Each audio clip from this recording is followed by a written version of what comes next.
Good afternoon from New York. I'm your personal mystic,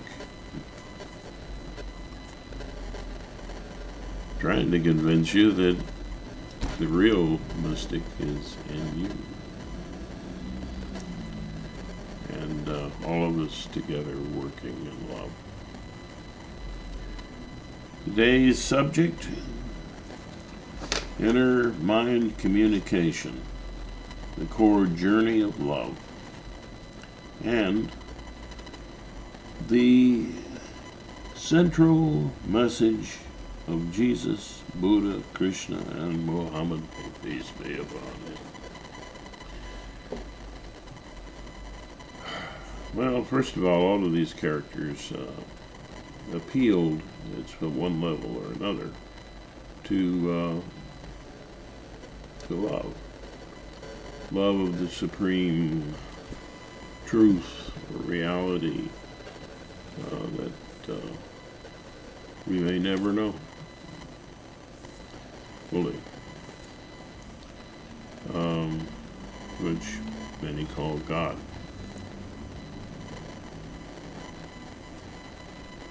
Krishna says that's the easiest way to the ultimate truth.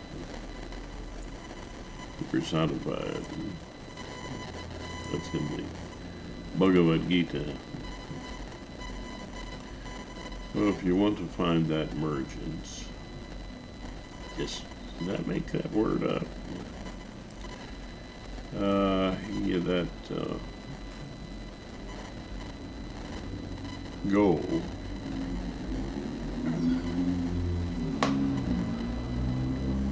Well, it only makes sense that you use what it takes to be a loving person. Then you're a real follower of one of these folks. And it really doesn't matter what you call this personification of ultimate love. Yeah, I believe you're probably following the same source. So, for instance, if it's all in a name, we're probably not pronouncing any of those names the way they originally were pronounced. How do you know? Don't call me late to dinner. So you could call me anything. Just not late to dinner. So, yeah. The path of love is the way you experience the reality of that source of love.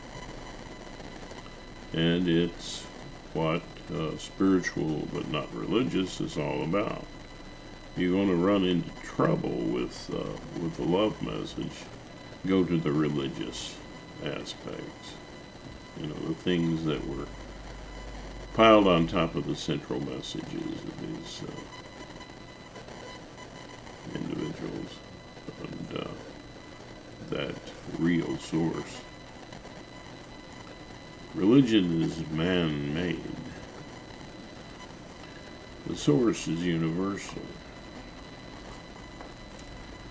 So in this communication that we want to have, that's how we come closer to that source.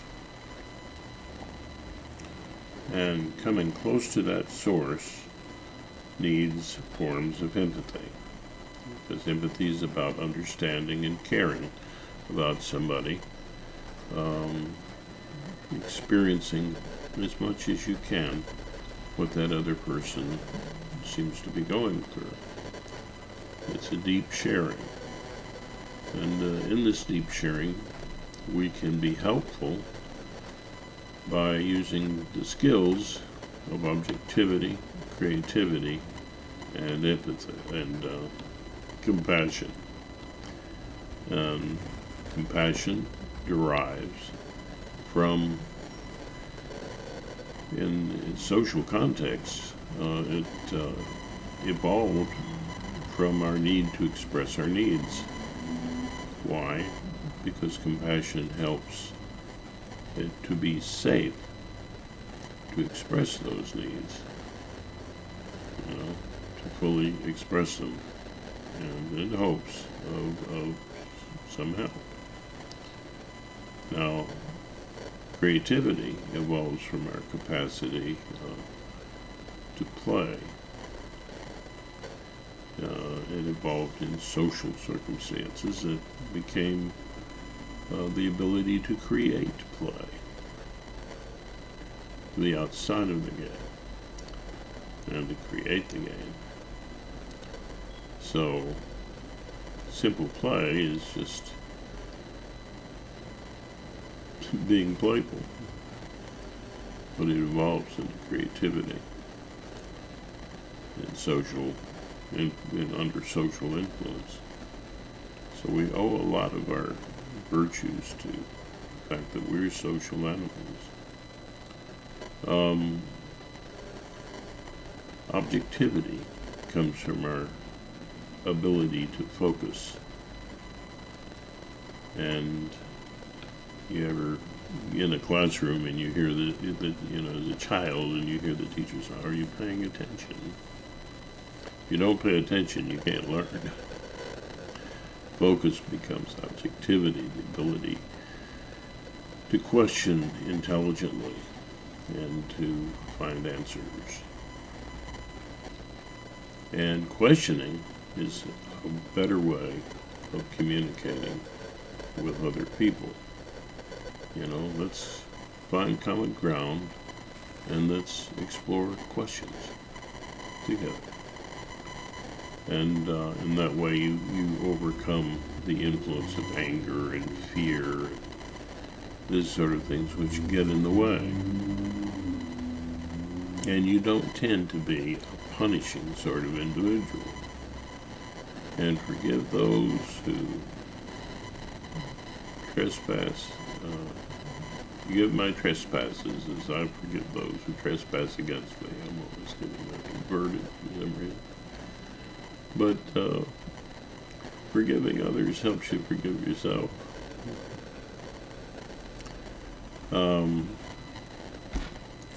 So that's real intermind communication is whatever helps these abilities and unites these abilities so that we arrive at virtues such as goodness from compassion, truth from objectivity, and artfulness, the ability to appreciate things no matter what circumstances you're in or whatever you're seeing, to find the good in things, artfulness, and to find a way to make things better. That's artfulness. It's a virtue born of creativity, which necessitates that we look at things from many perspectives. So, practicing these things and learning these things helps us to communicate better within ourselves and with others. There's a lot of ways of doing these things. Some proclaim to be experts at it. Well, take that with a grain of salt.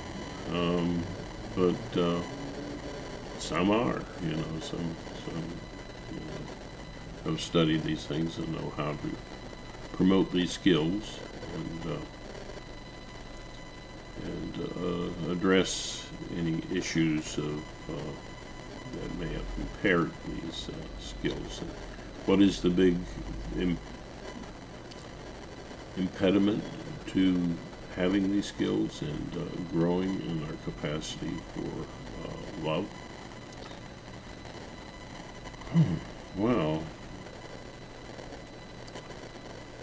what impedes that is damaged faith and love.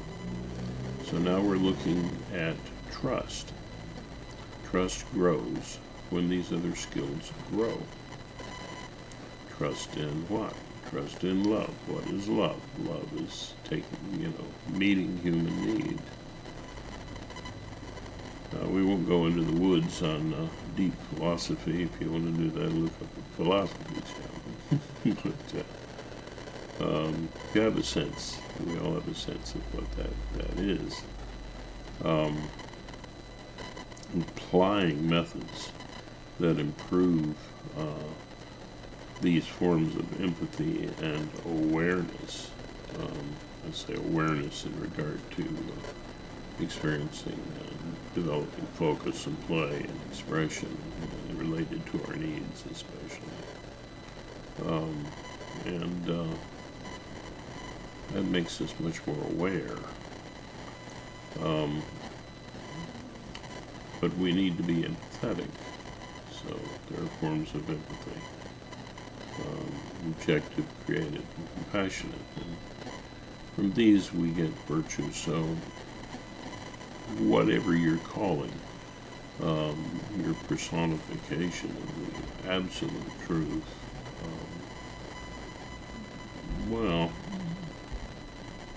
if you're going to personify something higher in the scale of love, then you would have to say that this was a person, idea of a person that you have in your head that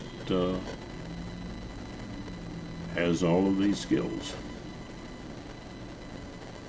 and is outside of your timeline, your dramatic experience in life.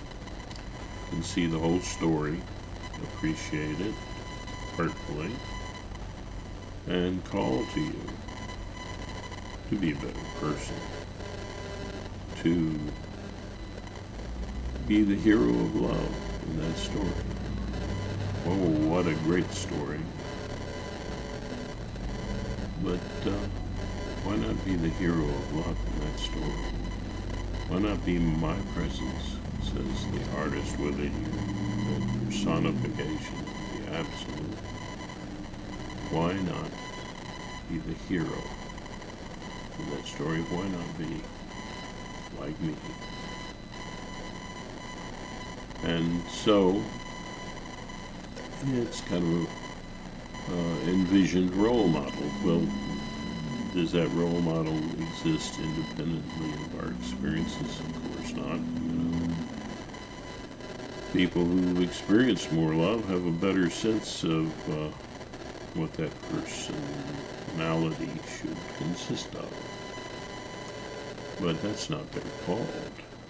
They have damaged felt love that has blocked these things. So there are many people that you need a team of experts to even communicate with them at all. So but that happens. But you should still try to be compassionate, creative, and objective in how you deal with people, and not be punishing.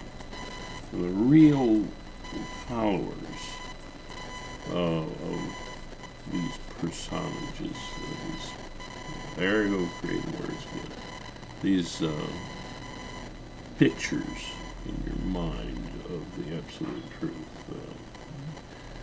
by whatever name.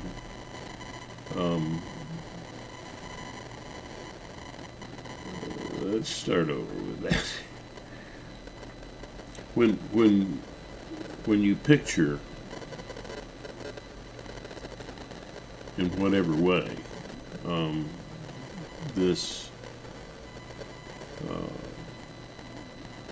artful, compassionate, good, and truthful being,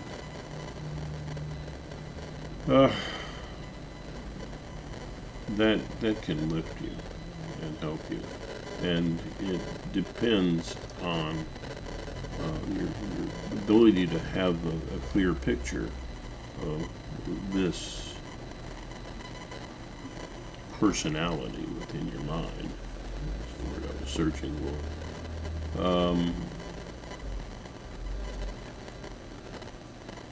You need outside experience of people who showed you love and helped you to grow, who demonstrated these virtues in your life. And now to the central point that I was trying to aim at, where we should not have a punishing attitude.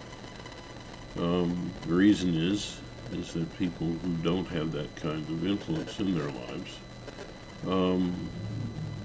it's not their fault. You can say, oh, they're lost.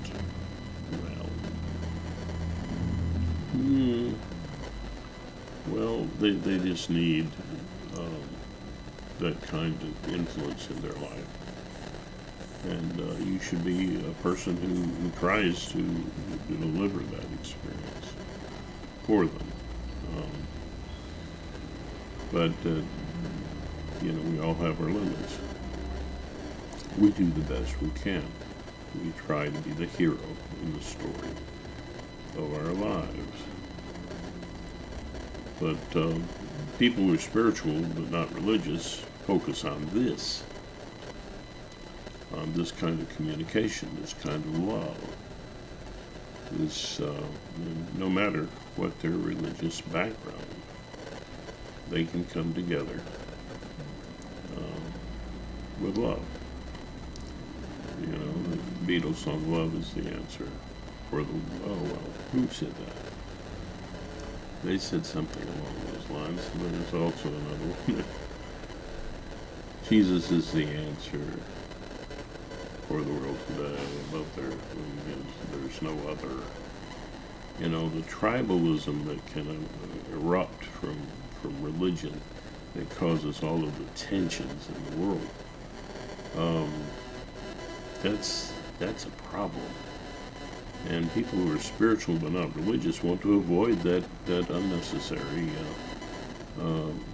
disruption of the love flow. I mean, it's in many ways religion can get in the way of being spiritual. And that's why someone will say, I'm spiritual, but I'm not religious. Because they see this. Their focus is love. And love is the answer. And always has been. Always will be, because it's about meeting human need and really caring for one another and not being tribalistic and not saying things like Trump says. He's nothing like Jesus. Who's Jesus is also a figure that a lot of people in this country, in Hindu terms, the Ishtadevata of most of North and South America and much of Europe. This is in Africa too. There is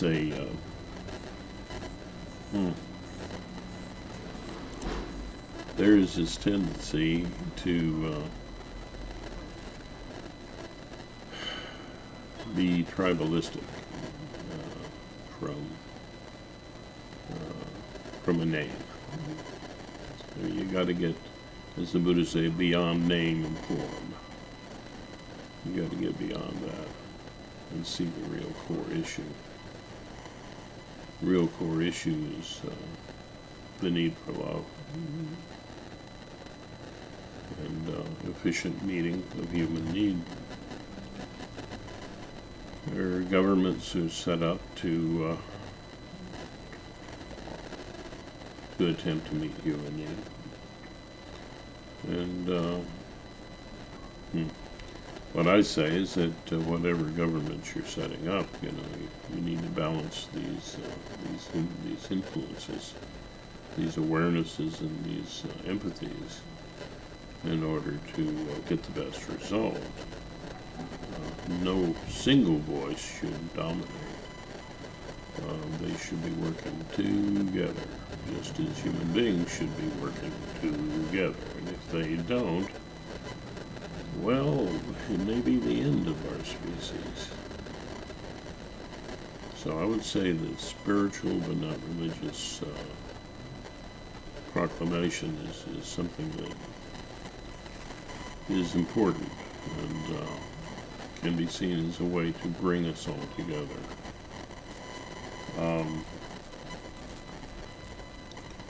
Okay. This is live, and I'm kind of, a lot of times I'm tired when I do this. So if I seem to trail off now and then, please forgive me. But the message is still important, and I hope that you're learning from it. I believe in this mystic journey.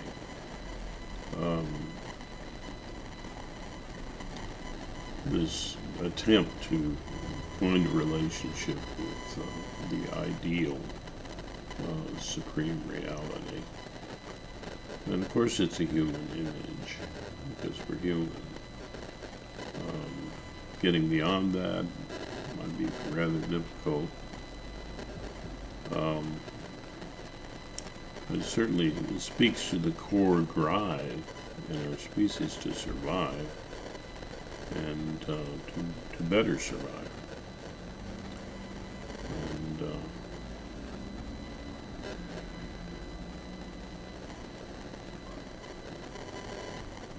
And Jesus famously told the young rich man if he wanted to follow you, if you want to follow me, get rid of all of your wealth and give to the poor and help. Well, you can look at that with a little nuance. As long as the money that's flowing in is flowing out to help others, well, you've kind of fulfilled what you need and to do to follow this maxim that Jesus supposedly gave. In other words, you can be wealthy, but just as a handler of that wealth, basically giving it away in charitable ways to help the world, to help other people. And, it doesn't mean you don't keep a little to keep yourself alive and thriving, but the excess, the great wealth, well, that needs to be put to work in the cause of love. It shouldn't be about, making more and more profits to get wealthier and wealthier. That's kind of a symbolic struggle. And symbolic struggles come from damaged faith and love. We seek things that were, human need that was blocked by tragedy and or deprivation, and then symbolized, in forms that we felt we could, satisfy. But said a symbolic love, money, in the words of Jesus, the love of money is mammon, is the root of all evil. The love of it. He's talking about an addiction to something symbolic of need rather than something that you partake of and you have a satiation point and you let go. It's like you don't just keep eating and eating and eating. You at some point you say, I'm full. And then you take whatever's left and the energy in you and apply it in loving ways all around you, which means you contribute your best. And that can be competitive, but it doesn't have to be mean. And that's something that we should put into government. The government needs to understand that. And the punishing attitude, back to that. The way that the path of the mystic is to go to wherever there's damaged faith and love and try to help, whether it's inside you or around you. And you try to help with that using these kinds of loving communications, these forms of empathy and awareness. And you, in the attempt to do that, you go through, you start to let go of the love of symbolic need or money. That starts to go away. Because all of these different approaches used together, not just one single one alone necessarily, but all of them working together, disrupts the ability for these symbolic urges to function. So those things were necessary when you were under the deprivation and the trauma. Just as a protective measure to keep anxiety from being overwhelmed. But when you're safe, that's a time for healing. And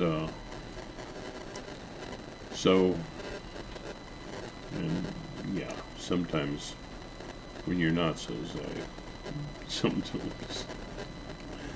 But it's best when you're safe, because you don't want to strip away protection when the disaster is real, the deprivation is real. It's not healthy. So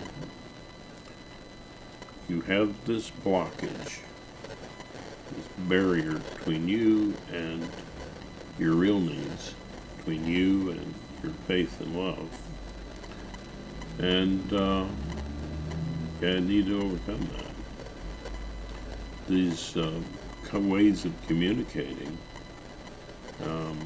within and without, these ways of communicating break down the symbolic defenses that were born as love, money, or mammon, that was born from damaged faith and love. And as you do this, the real needs become more apparent.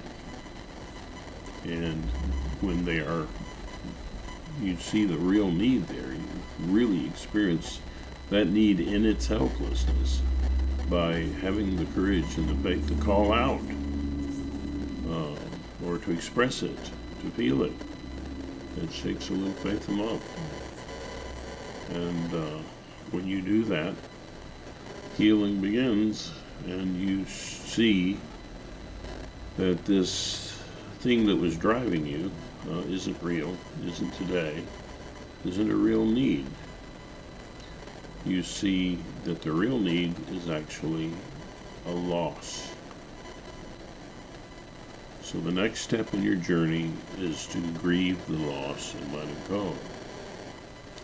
As you enter into that grieving, then you begin to more and more be able to forgive anyone involved, because you're then forgiving from your heart, not just a verbal expression. You're forgiving because you understand that everybody is like that. That missing the mark of love, sin, is not a choice.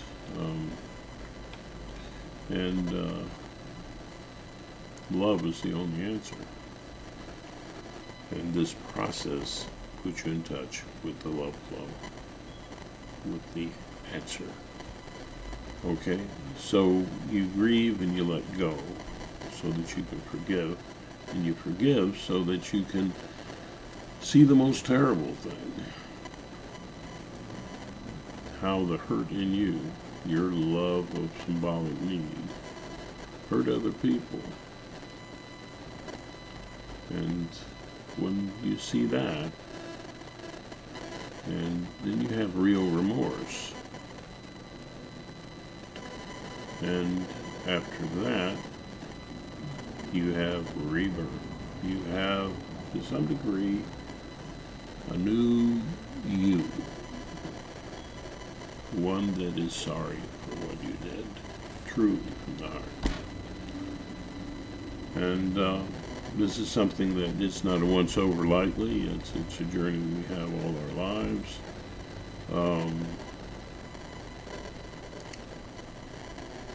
And there are those who practice the inner approaches. These are the mystics. But the mystics don't just stop there. They communicate with these things outwardly, which makes them very progressive. Every mystic that I talked about, Jesus, Buddha, Krishna, Muhammad, peace be upon him, they were progressive for their time, meaning a greater love flow was being encouraged than what was there originally. And many times it was a call to everyone to come together. And of course they did not. And it's to some degree. But today we have more and more of an opportunity to come together. Communication is easy around the world. Well, technically. And so we can take advantage of that, as I'm trying to do here. And push the love flow. I hope this was good and clear for you. You can come together, you can love each other, you don't have to be divided by religion or politics or anything. Not if you're following the love flow. Not if you're following your inner artist. Your picture of a virtuous, loving person outside of your dramatic experience, who, in a sense, is in heaven. How do I say this? Well, it's like from outside your story, everyone's story is enjoyable, like a movie. But it's so much better when there's a hero of love in that story. And that's what the artist inside you, that higher self, wants from you. And you can call it whatever name you want to. Jesus, Buddha, Krishna, Muhammad, You can do that if you want. But the source is the same. And I think that's what you'll hear from people who've had near-death experiences, and also from people who recount what they come to think of as reincarnation. Are these things real? You don't have to say that you have a scientific proof for things like that, because we don't. But science has its limitations. We don't have that kind of scientific proof. But the love flow doesn't demand it. It doesn't. That's, why I gave in another video the example of the Bodhisattva vows. Hey, it's impossible, but I'm going to make the love flow happen. I'm going to defeat the deluding passions and vow to save everybody from this damaged faith and love. And the vow to follow the ways to enlightenment, although they may be innumerable, and to be that hero of love. Shujo muin segando, bono mujin segandan, homo murio segandan, utsudo mujo seganjo. I don't know how good this mic is. I am working with inferior equipment and an old brain. Have mercy on me in your comments.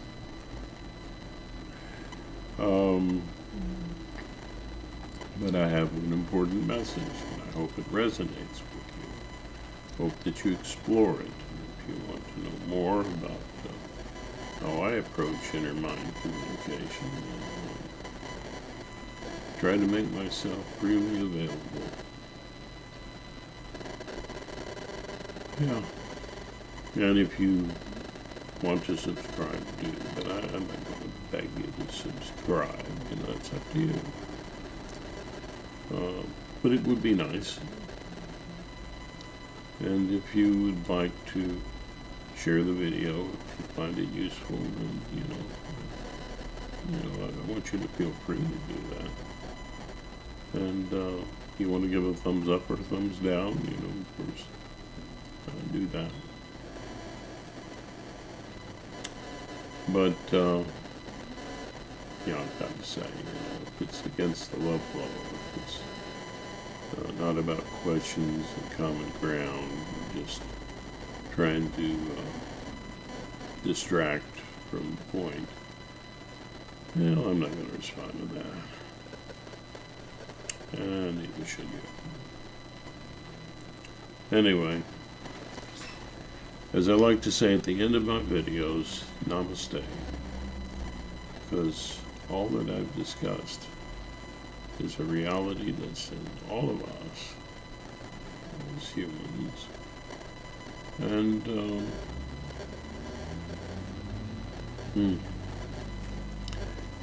it's when you preaching this stuff, I don't want to say preaching, that's got a bad name, and I really don't like preaching, but when you're trying to share these kinds of concepts, there's these bursts of bliss that, the mind just empties and you're in heaven. It's important to share this message. It's and can be very enjoyable, pleasurable, And like I say, namaste means that the potential for this love flow and the mysterious connection we have with this universe and with each other, that perspective that is derived from all of that, which exists in all of us, this higher call which exists in all of us, should be honored. And so from that perspective to that perspective in you, I say, namaste. And have a good day, y'all.